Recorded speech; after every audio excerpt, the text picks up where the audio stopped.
Dr. Eugene Kemp.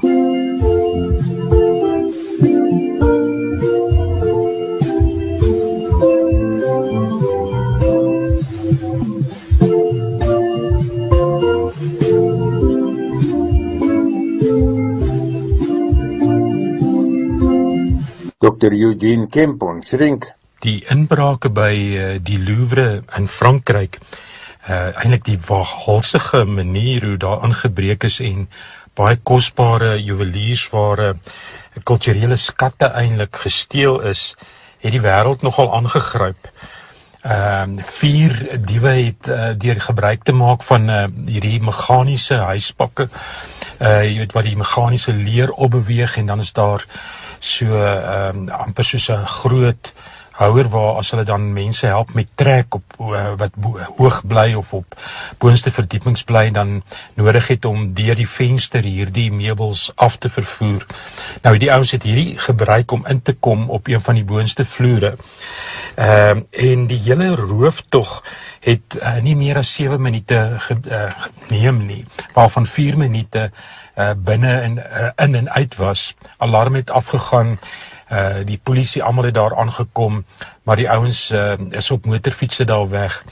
Hulle praat van scooters, ek weet nie of dit is wat ons in ons tyd bromponies genoem het nie, maar in elk geval was baie gou wat dit gebeur het, en dit het net nogal die wêreld en ook die Franse owerhede se oë oopgemaak vir is die skatte, die kultuurskatte werklik sekuur.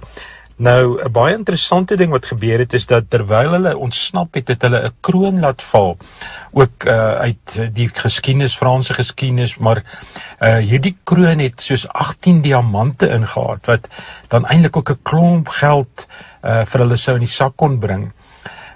My tog so laat dink dat wanneer 'n mens op 'n oneerlike manier skatte bekom, verloor jy eintlik op die einde baie meer as wat jy ooit kan dink.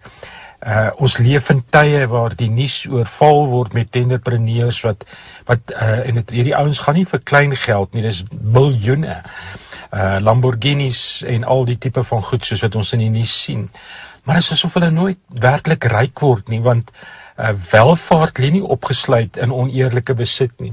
En dit wat oënskynlik lyk of dit my ryk gaan maak, kan binne oomblikke van my weggeneem word.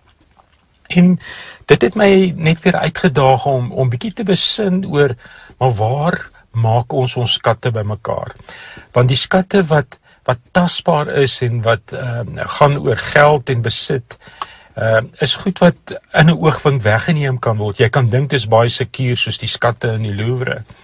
Maar dit kan, en mens sien dit so baie met die sogenaamde bedrog en scams en al die goed, hoe ouens duisende rande oornag verloor, baie keer al hulle spaargeld verloor.